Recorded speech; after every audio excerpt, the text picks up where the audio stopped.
No, primero me parece que es una iniciativa muy buena, muy buena.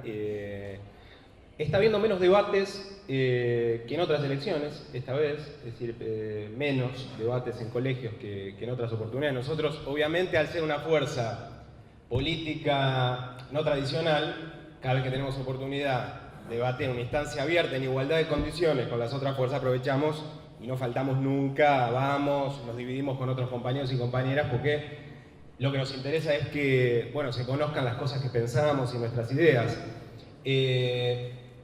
Yo soy parte de una fuerza política que es el MST, que integra una nueva expresión unitaria en el campo de la izquierda, un segundo frente de izquierda, había uno que es el FIT. En esta elección va a haber un segundo frente que se llama Izquierda del Frente por el Socialismo, que integra nuestra organización, el MST, y otra organización que se llama el Nuevo Más, en distintos distritos del país. Acá en Buenos Aires, la figura más conocida es Alejandro Bodart, que fue diputado de la ciudad hasta el 2015. Bueno, en provincia de Buenos Aires, Vilma Ripoll y Manuela Castañeda serían las figuras más conocidas. Yo, dos o tres cosas.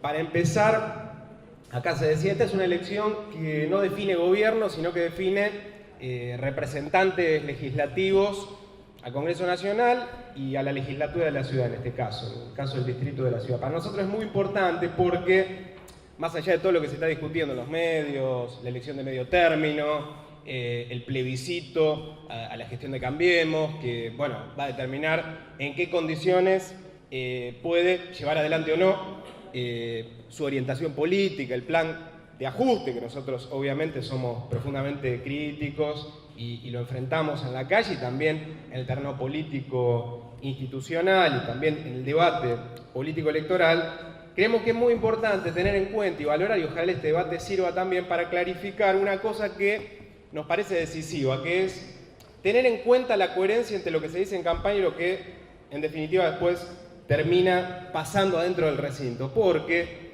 creo que no es casualidad que no venga Cambiemos, creo que las fuerzas en general que estamos acá representadas nos ubicamos en una posición crítica del macrismo y de Cambiemos. Nosotros pensamos que el debate transita por qué tipo de oposición hace falta, no solo para parar la mano a Macri, sino para superarlo con una opción alternativa. No alcanza con ser opositor en campaña electoral. Es fundamental cómo, en definitiva, después se termina votando dentro de la legislatura y adentro del Congreso Nacional. En ese sentido, nosotros somos profundamente críticos del rol que ha tenido la oposición al macrismo en la ciudad de Buenos Aires del 2007 hasta ahora, donde el macrismo, sin mayoría propia, siempre con menos de 30 legisladores, logró que se aprobaran las leyes fundamentales, incluido el presupuesto, con ajuste en educación, subsidio a la educación privada, etcétera, etcétera, etcétera, y siempre ha sido con el acompañamiento de otros bloques.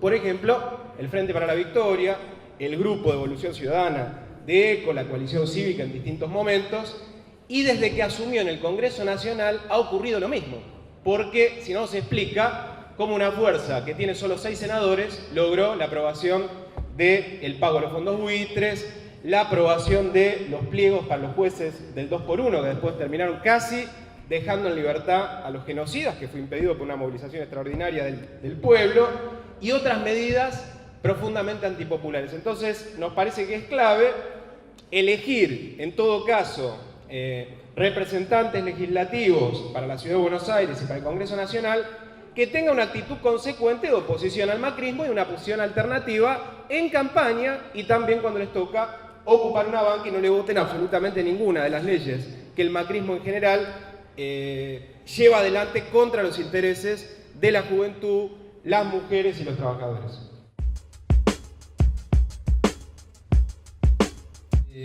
No voy a decir que es un tema importante porque es obvio. Yo creo que tema de educación, acá hay fuerzas políticas que algunas han gobernado, en el caso del Frente para la Victoria, es decir, a nivel nacional, que tienen peso parlamentario en la ciudad desde hace tiempo. Yo lo decía en mi intervención anterior, un poco intentando clarificar una cosa que me parece que muchas veces queda un poco encubierta en el debate, un poco el rol que ha jugado cada uno en este tiempo y cómo ha votado no cualquier cosa, sino los temas fundamentales. Por ejemplo, nosotros en la ciudad pensamos que hay un tema crucial en relación a la educación, porque la educación es, primero hay un aspecto que tiene que ver con educar para qué modelo de país, como dice ahí la pregunta, es decir, cuál es la concepción de país, es decir, es educar para un modelo de país centrado en la ganancia empresaria, centrado en bueno, el control hegemónico de los resortes fundamentales de economía de las grandes corporaciones, un país cuyo centro es sobre todo profundizar una estructura muy primaria, es decir, que está esencialmente orientada a la exportación de soja transgénica, que no deja nada, solo contaminación con agrotóxicos, etcétera, etcétera, megaminería y endeudamiento, o educar para un modelo de país que tenga que ver con priorizar al 99%, es decir, a los trabajadores, a la juventud, a las mujeres, los sectores populares, etcétera, etcétera. Hay un aspecto que es, un primer aspecto de la educación, que es quién decide el contenido de la educación. Hubo un debate en estos últimos años que tuvo que ver con un intento por parte del macrismo por imponer una evaluación desde arriba de la educación. Bueno, en ese caso nosotros pensamos que es central que los protagonistas de la educación seamos, yo soy docente también, seamos los que tengamos la palabra en definir, bueno, es decir, el contenido curricular, la dinámica con la que se lleva adelante el proceso educativo, los padres, los estudiantes, obviamente, discutir presupuesto, discutir condiciones materiales, es decir, primero el salario docente, es decir, que tiene que ser igual al costo de vida en un cargo, no tienen que andar corriendo los docentes de escuela en escuela para zafar y llegar a fin de mes, condiciones edilicias suficientes, etcétera, etcétera. Pero bueno, creo que en el diagnóstico vamos a coincidir. El problema central es qué se ha venido haciendo hasta ahora, y la realidad es que tanto a nivel nacional como en la ciudad hay un problema fundamental, que lo que crece exponencialmente más que lo público es lo privado, es decir, los subsidios a la educación privada, confesional y no confesional. Y eso que se profundizó en la ciudad desde el 2007 hasta ahora ha tenido el acompañamiento de, no solo del PRO, es decir, el PRO no tiene mayoría, repito, todavía puede ser que de esta elección salga con mayoría por primera vez, según dicen las encuestas. Pero hasta ahora no tuvo. Ha tenido el acompañamiento del bloque del Frente para la Victoria, de ECO, antes en su versión UNEN, y es importante tenerlo en cuenta, porque si no parece que todos arrancamos de cero y no hay balance de las cosas que se hicieron hasta ahora. No digo los militantes de base, que muchas veces hacen una tarea muy positiva en las comunas, en el territorio, pero si uno integra una organización política, después vota cosas ocupando una banca. Entonces, no se puede hablar a favor de lo público, en contra de lo privado, cuestionar a Macri y después tus legisladores y tus diputados votar todo acompañando ese proyecto político. Es decir, hay una contradicción ahí. Digamos, hay una contradicción que hay que marcarlo y tenerlo en cuenta a la hora de elegir. Por último, no sé cuánto tiempo me queda. Creo que estaba en el debate también este tema de la educación sexual integral, ¿no? Existe una ley, ustedes saben que es de cumplimiento no obligatorio, por eso casi no se aplica, porque el peso de la Iglesia y la injerencia de esa institución tremendamente reaccionaria hace que en general no se termine aplicando, se aplica de manera muy desigual. Pero esto ha pasado en todo el país. Y pasaba también en los años en los que gobernó el kirchnerismo, y sigue sucediendo incluso en la ciudad de Buenos Aires, que donde se avanza es donde hay buena predisposición de los docentes, de los directivos.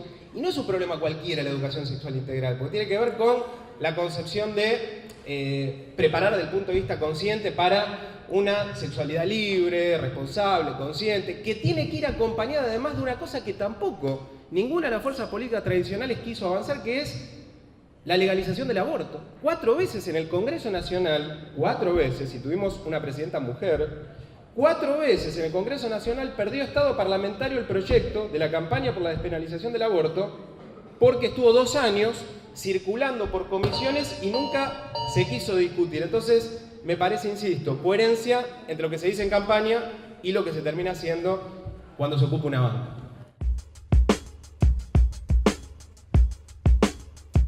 El tema vacante es un problema es económico y de decisión política. Es decir, casi 3.000 millones de pesos destinados en el presupuesto de este año a subsidiar la escuela privada, es decir, la educación privada. 3.000 millones. Solo en el sur de la ciudad, en las comunas del sur, faltan 30 escuelas. Es un relevamiento que hicieron varios gremios, entre ellos ADEMIS. Es decir, lo que hay que hacer, en nuestra opinión, es rediscutir un proyecto que Alejandro Godard, cuando fue legislador hasta el 2015, presentó de eliminación de los subsidios a la educación privada y redestinar esos recursos a la pública. Por ejemplo, a la construcción de las escuelas faltantes y, por lo tanto, pensar el plan educativo en función de lo que hace falta, no al revés, que es destinar presupuesto a lo público de lo que sobra de las otras prioridades, que es lo privado, etcétera, y después, en todo caso, si faltan vacantes, aulas container, ¿no? Entonces, creo que es una decisión económica y política, y plata hay en la ciudad, efectivamente. Segundo, para mí muy importante este tema que planteaba la compañera, el tema aborto. Se presentó 4 veces el proyecto por la legalización del aborto. Es decir, hay una campaña muy unitaria que integramos muchas organizaciones, la campaña nacional por la despenalización del aborto, las verdes, ¿no? Es decir, por el pañuelo verde identificadas, las compañeras. Todos adherimos, es decir, mucha fuerza, nuestra fuerza adhiere a esa campaña, lo vamos a volver a presentar, nosotros hacemos ese compromiso, lo hemos presentado en la ciudad, lo presentamos, lo presentaríamos en el Congreso Nacional en caso de tener diputados. Hay un problema con las fuerzas políticas tradicionales, que incluso algunas de las que están acá, bueno, lo han reconocido, es decir, que las direcciones de esas fuerzas están en contra, por presión de la Iglesia, básicamente. Entonces, ¿qué proponemos? Consulta popular, es decir, que decida el pueblo, es decir, que no decían los diputados y los senadores, que se consulte a la gente, es decir, porque está bien, Cristina sí, Cristina no, Macri sí, Macri no. Bueno, pero ¿por qué no se consulta a la población sobre un tema trascendente? Por ejemplo. 2 cosas finales, y termino, para redondear. Me parece interesantísimo lo del tema de cómo resolver el tema de paros y huelgas. Es muy sencillo. Yo soy trabajador docente. Nosotros no hacemos paro ni medida de fuerza por deporte. Lo hacemos cuando hay una situación de vulneración de un derecho que nos obliga a hacer huelga. Entonces, ¿cómo se soluciona? Salario igual al costo de vida, ajustado de manera automática cada 6 meses a la inflación real. Se terminan las huelgas y los paros, por lo menos por el tema salarial. Habrá protestas por otros temas. Es decir, es muy sencillo y también tiene que ver con decisiones políticas. Me quería detener en propuestas porque creo que hubo diagnóstico y me parece bien. Con varias de las apreciaciones que se hicieron comparto. Creo que todos los gobiernos, los partidos tradicionales, utilizan el andamiaje de las instituciones represivas, es decir, la justicia, esencialmente para lo mismo, es decir, para garantizar el funcionamiento de negocios capitalistas en distinto nivel y para proteger esos negocios en general de la mirada social. Eso funciona así, siempre con matices, es decir, investido de un discurso, si se quiere, un poco más progresista en algunos casos, de manera más descubierta y desembosada en el caso del macrismo, que tiene una visión directamente reaccionaria, sin ningún tipo de contradicción. Por lo tanto, yo por eso creo que inseguridad está asociada a violencia social, está asociada a violencia institucional, fundamentalmente, que en el caso del gobierno actual se ha multiplicado, pero que no es nuevo. Digo, yo recuerdo solo algunos nombres, Milani, Berni, digamos, son casos que fueron parte de un cuestionamiento profundo de las organizaciones de derechos humanos, obviamente las organizaciones de izquierda, muchas organizaciones estudiantiles, en el periodo anterior. Por lo tanto, creo que no es patrimonio solo del macrismo, la lógica represiva cuando hay protesta social y de criminalización de la protesta. Entonces, propuestas. Primero, propuestas de fondo, porque no hay parches posibles, opinamos en la mayoría de los temas y en este tampoco. Hay que desmantelar el aparato represivo. Es decir, creo que las medidas que se proponen, algunas de las que están formuladas a manera de preguntas, son correctas, pero creo que es clave discutir los problemas grosos que tienen que ver con lo estructural. Entonces, desmantelar el aparato represivo significa desmantelar la metropolitana, desmantelar sus cúpulas, la federal, porque están formadas en la escuela de la última dictadura militar. Es decir, los cuadros técnicos y políticos y militares que han formado las camadas sucesivas que hoy conducen tanto la metropolitana como la federal, son gente formada en la escuela de la última dictadura militar y los han protegido todas las fuerzas políticas tradicionales. Yo quiero recordar que en la legislatura, cuando se aprobó la creación de la Policía Metropolitana, otra vez el macrismo contó con los votos del Frente para la Victoria. Digo porque es importante tenerlo en cuenta y no es que no se sabía las características que iba a asumir esa policía en la ciudad. Por eso, desmantelamiento del aparato represivo, desmantelamiento de las cúpulas a fondo, control social. Es decir, a los comisarios en los barrios los tiene que elegir el vecino. No puede elegir el poder político desde arriba para proteger los negocios capitalistas y empresarios en la zona. Es decir, los tiene que poder elegir el vecino y rotar cada 4 años con revocatoria de mandato. Incluso en el caso de los comisarios. Justicia, se decía acá. Lo decía el compañero de ECO al principio. Bueno, sí, los fallos, las sentencias. ¿Pero por qué a los jueces no los podemos elegir por voto directo? Que sean revocables, que no tengan sueldos de privilegio. Es decir, los jueces son vitalicios. Es decir, el carácter vitalicio de un cargo público es de la Edad Media. Una cosa aberrante y ninguna fuerza política de las tradicionales, y algunas incluso progresistas de izquierda lo plantean a fondo. A los jueces los tenemos que elegir por voto directo, tienen que ser revocables, no tienen que tener privilegios, tienen que tener salario igual al de una directora de escuela con 10 años de antigüedad. No son seres extraterrestres que tengan algún poder o alguna facultad especial. Y para terminar, el problema del narcotráfico. Sí, mano dura contra el negocio narcocapitalista, pero hay que despenalizar la marihuana, la tenencia de marihuana para consumo personal. Eso también hay que plantearlo, es decir, porque es la mejor manera de desalentar el negocio privado capitalista del narcotráfico. Bueno, esas son algunas de las propuestas que nosotros creemos que van al hueso de fondo y estructural de la inseguridad entendida de la lógica de la derecha, para nosotros violencia social e institucional.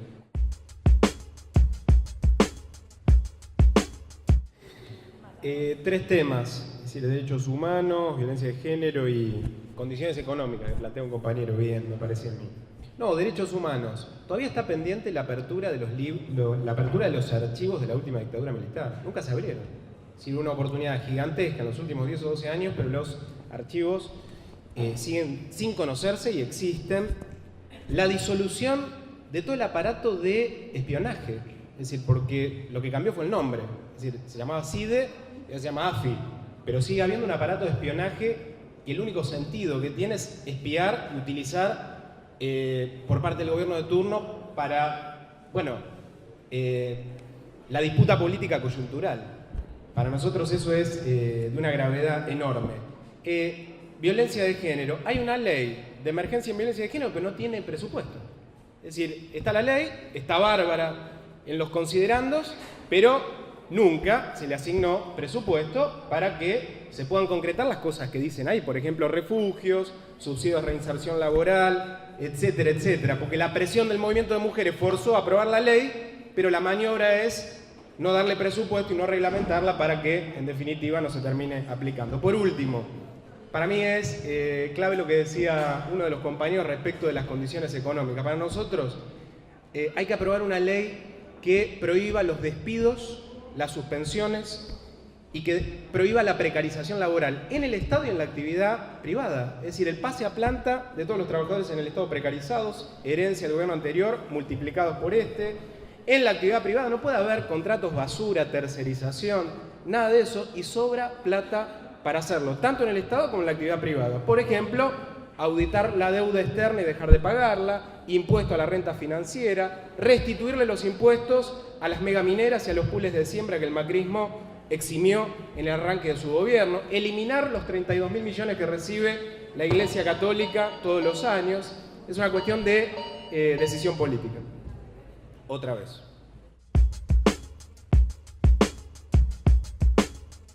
No, creo que en este punto, creo que de los puntos más ricos, porque en general, por lo menos a nosotros nos pasa, siendo de izquierda, que en general se nos suele plantear, bueno, lo que ustedes dicen está bárbaro, pero es utópico, no se puede hacer, es el mundo ideal.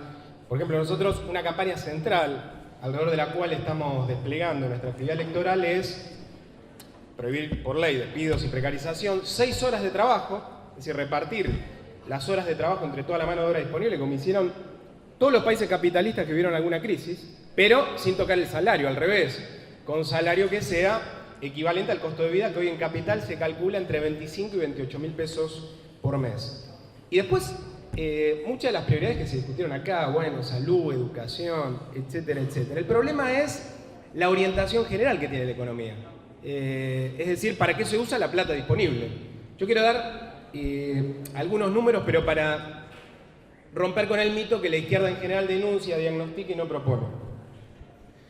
En el orden nacional, este año se destinaron al pago de intereses de la deuda externa de la dictadura 240.000 millones de pesos. 240.000 millones de pesos. Está previsto 260, 270.000 el año que viene. Por los impuestos que le perdonó el macrismo a las megamineras, Barrick Gold y otras, contaminan la cordillera, hacen desastre desde el punto de vista ambiental, y a los pools de siembra, la soja en particular, 70.000 millones de pesos menos dejó de percibir el Estado. 32.000 millones de pesos por año recibe la Iglesia Católica en concepto de salarios para los obispos, los curas, los seminaristas y para sus escuelas confesionales. Es 1.000 millones de pesos más que lo que recibió este año el CONICET, por ejemplo. Es decir, se destina más a subsidiar a la Iglesia que a el desarrollo de la ciencia y la técnica en el país. La renta financiera no paga impuestos. Es decir, uno compra un paquete de yerba en el kiosco o en el chino y paga el 21%, y la compra y venta de acciones no paga impuestos en la bolsa de comercio. Es decir, plata efectivamente hay. Lo que hay que tener es fuerza social para tocar esos intereses y bancar esas medidas de confrontación a fondo contra estas corporaciones, y obviamente fuerza política en las calles y también institucional para llevarlas adelante. En este sentido, para nosotros es clave, y lo coloco acá, en el debate de economía, porque para nosotros la economía es política, no es economía a secas, sino que está cruzada por intereses sociales contrapuestos, en definitiva. Para nosotros es muy importante un debate que nos debemos en el campo de la izquierda, que es la necesidad de avanzar en la unidad global.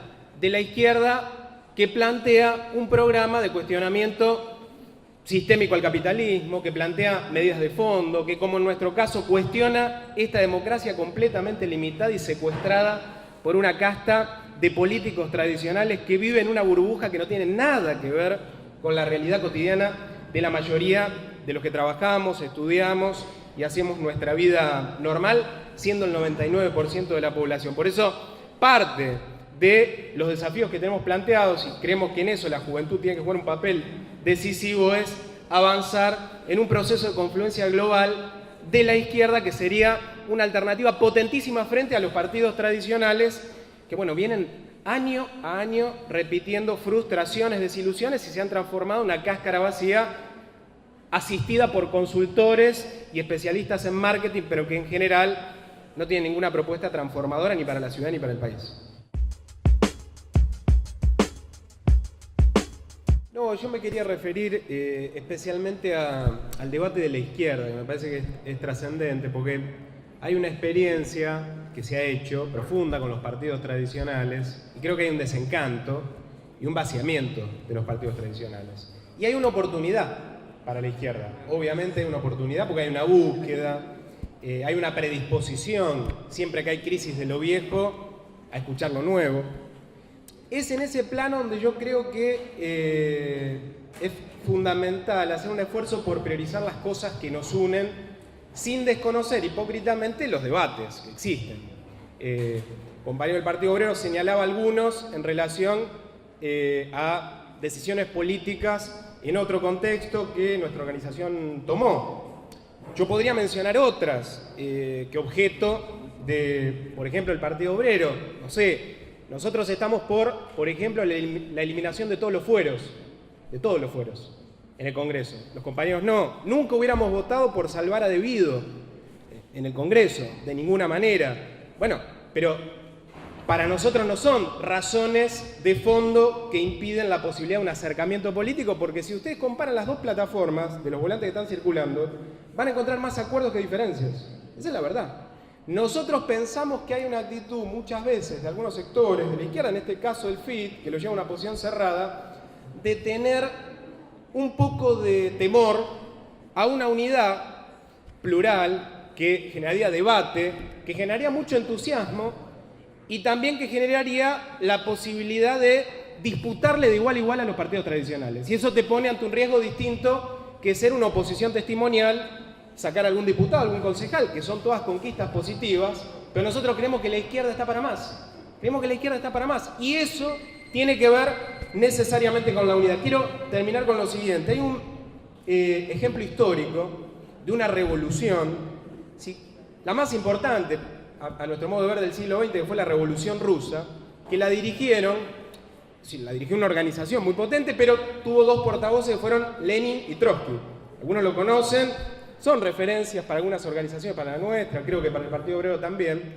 Esos dos dirigentes, que durante 15 años previos a la revolución, se mataron polemizando sobre temas decisivos. Cómo tenía que ser la revolución, si había que construir partido o no. Se dijeron de todo y los rusos se mataban. Escribieron libros uno contra otros matándose. Pero cuando hubo que priorizar las necesidades de los trabajadores y el pueblo pobre para tomar el poder y empezar a construir una sociedad distinta, no lo dudaron. Nosotros creemos que la izquierda está para grandes cosas y que tiene que mirarse en el espejo de esa historia extraordinaria y no tener una actitud mezquina y timorata.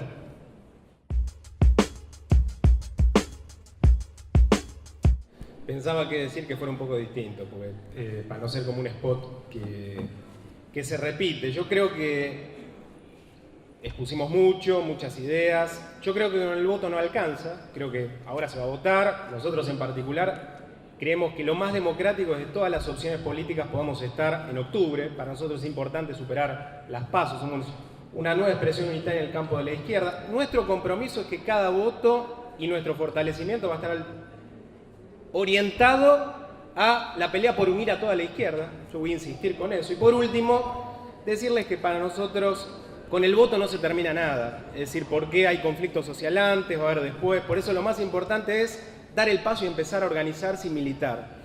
Nosotros los invitamos a que nos conozcan a nosotros, que somos una izquierda anticapitalista, feminista, ecosocialista y que lucha por la unidad de toda la izquierda para hacer una nueva mayoría política y social y transformar de verdad a la Argentina con una perspectiva socialista. Bueno, para cerrar entonces este debate, un par de reflexiones nada más. Primero, agradecerle a todos los que vinieron aquí. Les vamos a tener un aplauso enorme. Una discusión con nosotros.